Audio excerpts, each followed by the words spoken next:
induced or generated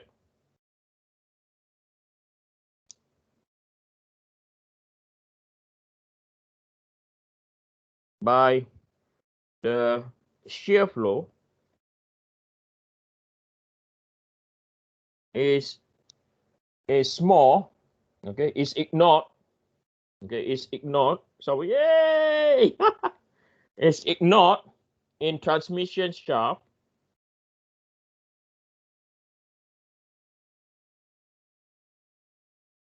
Okay, is not due to small amplitude. Okay, due to small amplitude. So to be frank, okay, honestly, I don't know. I just read it from the textbook, okay? And because one time I was doing calculation, consulting in a company, I was calculating the values, and I included the shear flow, and the values were indeed small, okay? And the textbook also says small. You can ignore it. I ignore it, okay? But I put a safety factor of 1.1 into the analysis. Okay, but later on we're going to try this out. Is it small? Okay, if it's not small, then holy, we are in a bit of trouble. Yes. Okay, so now if we were if now, okay, we are going to like plot the trend. Okay, plot the trend of the stress or of what do I call? We're going to plot the Mohs circle for a shaft now. Just a look on how it should look like. Okay, just a look on how it should look like. So in general, okay, what we have. So I'm going to draw an element again. Okay, so we know that we are going to have stress X. Okay, and we also know that we're going to have shearing stress. Okay, so this is our shear X. Z is going to shear ZX. Okay, so if we have to draw up transformation, it's still the same. So this is X, Z, and then okay, so this is my, so what we see down here is stress X is equal to negative, right? Shear XY is equal to shear YX is also equal to negative because it's negative shear. And then stress in the Z direction is equal to 0. Okay. So if we look at a 3D figure, like what we see over here, okay, like what we see, let me sketch the element better. Okay, so the element I pick is at the top. Okay. So we can also know that stress in the Y direction is equal to 0. Okay. Right, the stress in the Y direction is equal to 0. Okay, so from here, okay, I'm just going to write this down. I know I've not taught you 3D Mohs circle yet, but I'm just going to put down, okay, I'm just going to put it in to let you see in shaft analysis, 2D Mohs circle is sufficient. You don't need to go 3D. Okay, so stress Y for this case equal to 0. In case when you go to industry or when you do your calculation, some smart engineers will say, hey, you are missing, this is a 3D problem. And I want you to be able to defend to say, yes, you are absolutely right, it's 3D, but using 2D analysis is absolutely what? Sufficient. Okay, don't be intimidated by someone who is more senior than you, because I want you all to be fundamentally stronger than any engineers that's out there. That's my goal. Okay, as I said, I'm training you guys to become super engineers more than anything else. Okay, so with this, we're going to start off with 2D Mohs circle. I repeat again, we're going to start off with a 2D Mohs circle. Okay, then later on we'll incorporate 3D. Okay, so I'm not doing any calculation yet. I'm still describing you the procedure of how to do the analysis. Okay, so now we are constructing a Mohs circle. So this is our normal stress. Okay, so this is our normal stress. And then we have our shearing stress.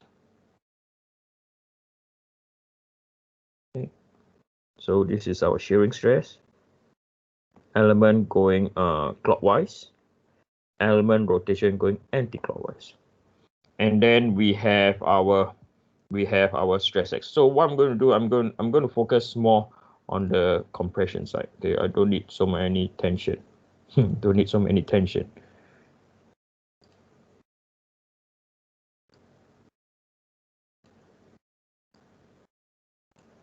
Okay. So we know that stress Z is equal to 0. So this is my X point. Okay, and this is our Z point. Okay, so we know that stress Z will lie upon this line. Okay, and then we know that our stress X, right, our stress X is negative.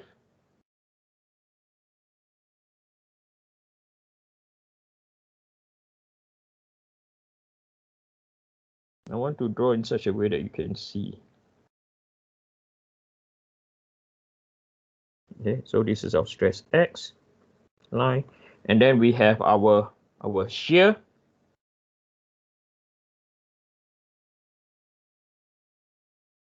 Okay, so this is our shear.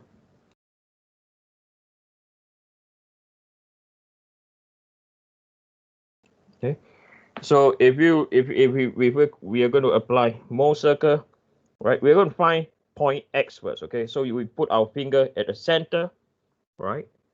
This thing, this arrow, right? So we put our pin at the center. The arrow that I cut, the circle in orange will generate a clockwise rotation, right? So this is where our point X is, right? And then after that, the next one, our point Z, okay, is at the other side. So point Z will have to go in the anti-clockwise direction. So you put your finger at the center again. This arrow over here will generate an anti-clockwise rotation, right? That's why it's below. And then let me draw the one down here. It's going to generate a clockwise direction. Okay, you can see that. So from here, we are going to draw a line. Okay, from here we're going to draw a line. Right, so this is our line, and then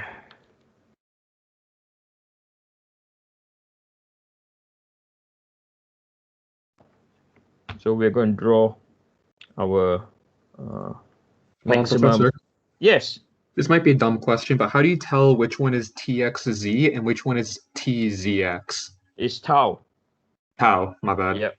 Yep. So based on this diagram over here, right? So based on this transformation, right? The intersecting plane. So this line over here, right? This plane over here is intersecting. If I would draw this, it will intersect the Z axis, yes, the X axis, yes or no? Yeah.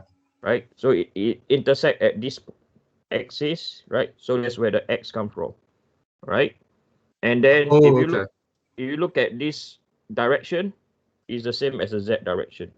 Oh, okay. So you could think of the first variable as like the plane. No, Yep. sorry. The The plane plane that the force intersecting the axis. intersects, and the second one's like the direction it heads in, right? Yep.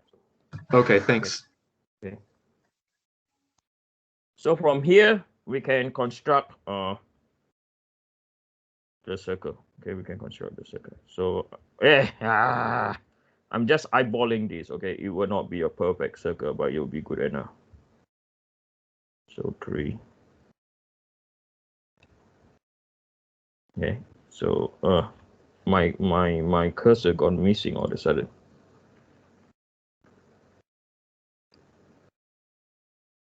So 1, 2, 3, 3.6.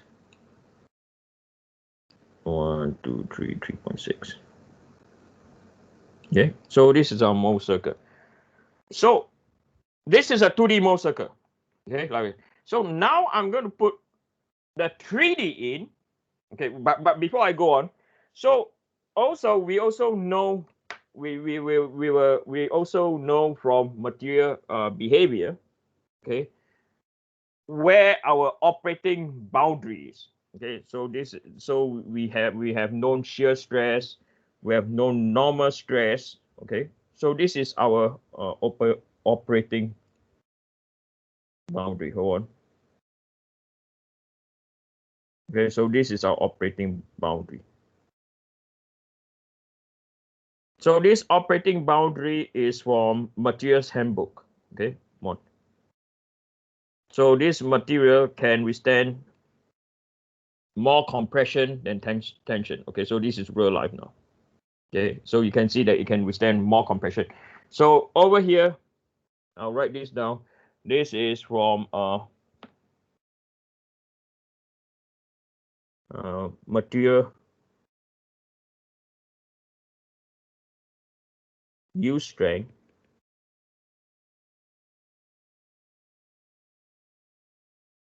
from handbook. Okay. So you could look into a book. This is what being called, and this is material. Yeah, this is material shear strength or shear or material shear in or material use strength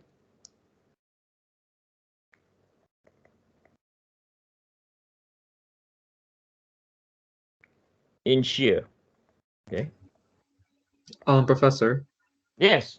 is it possible for the material to have different maximum compression strengths and maximum Yes. tensile strengths? That's more normal. Okay, that's normal, more normal to have. Okay, like some material cannot withstand tensile, and an example is concrete, Oh, right? yeah, okay, this makes Right. sense. So yeah. Okay. Which is why the rectangle isn't always like Yes. in the middle. Right. But also remember what I told you guys yesterday. There are circumstances that you only have tensile strength. So you assume. Okay. You assume. Okay. You assume, which is making an S out of you and me, right? We assume that you can the tensor and compression are the same. Okay. Okay. We assume, unfortunately. So you can, so this is just based on 2D mole circle. So if you, like what we mentioned yesterday, if your mole circle go outside, okay, go outside, the material will what? The Fail. material, yeah, will fail. Okay, I mean, will not fail. Okay, will deform permanently, which you don't want. Okay, you don't want your material to deform permanently due to the loading. If that's the case, no one is going on board your aeroplane anymore. Okay, so that region is the no-go zone. It's like the boundary between North and South Korea. You know, you don't go there, you go there, Crazy Kim will catch you. Yes, right. Now, what I want you to highlight is 2D mole circle is sufficient for this. Why do I say that? I'm going to prove to you why. Okay, and the proof is not anything mathematical. Okay, it's something very, very, very simple. Okay, that's where I want you guys to have the courage when someone say no, this you have to show them otherwise. Or if they say no to something and you say it's a must, you also have to show them otherwise. Okay, I'm not saying other people are always wrong and gadgets from McMaster is always right, especially those taught by Eugene Ng. No. Okay, when someone is right, just say they're right. Don't be a rebel. Okay, I'm a mujahideen. Okay, I don't want you all to become a mujahideen like me.